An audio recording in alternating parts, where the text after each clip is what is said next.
구독과 좋아요, 알림 설정은 영상 제작에 큰 힘이 됩니다. 오늘의 질문은 예일대가 최근 발표한 테스트 플렉서블 정책은 무엇입니까? 입니다. 답변을 드리겠습니다.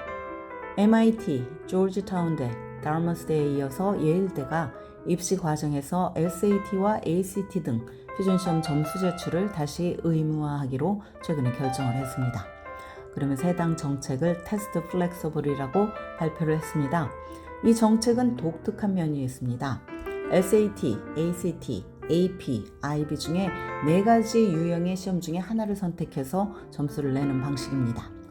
예일대는 2020년 학생이 원할 경우 SAT나 ACT 중 하나를 제출하는 테스트 옵셔널 정책을 도입한 후에 1년에 한 번씩 해당 정책을 연장해 왔습니다.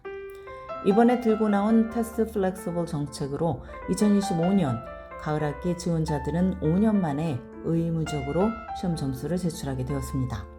제레미아 큐넌 예일대 입학 사무처장은 예일대가 테스트 플렉서블 정책에 SAT와 ACT 외에 AP와 IB 시험 점수까지 포함시킨 이유는 AP와 IB도 SAT와 ACT 못지않게 학생이 대학에서 학업을 성공적으로 수행할 수 있을지 예측하는 데 큰 도움을 주기 때문이라고 말했습니다. 대학이 자체적으로 연구조사를 실시한 결과 이 같은 결론을 얻었다는 것입니다. 2025년 가을학기 예일대에 지원하는 학생들은 원서를 작성할 때 새로운 세 파트의 섹션을 접하게 됩니다. 섹션 1에서는 학생이 4가지 시험 중 어떤 것에 점수를 제출할지 선택을 해야 합니다. 최소 1개, 최대 4개 시험의 점수를 제출할 수 있습니다.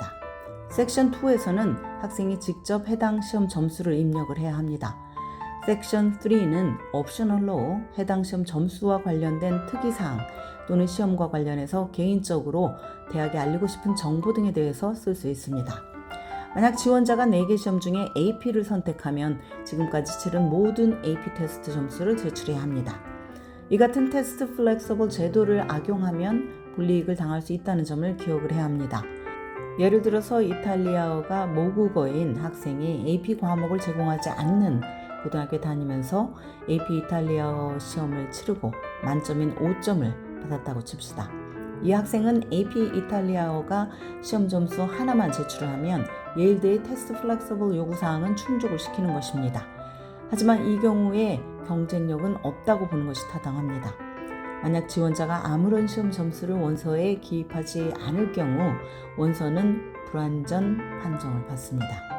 이런 경우 예일대는 지원자에게 연락을 취해서 원서를 업데이트하라고 요청할 예정입니다. 지금까지 교육 전문 컨설팅 그룹 어드미션 메서스 진아킴이었습니다.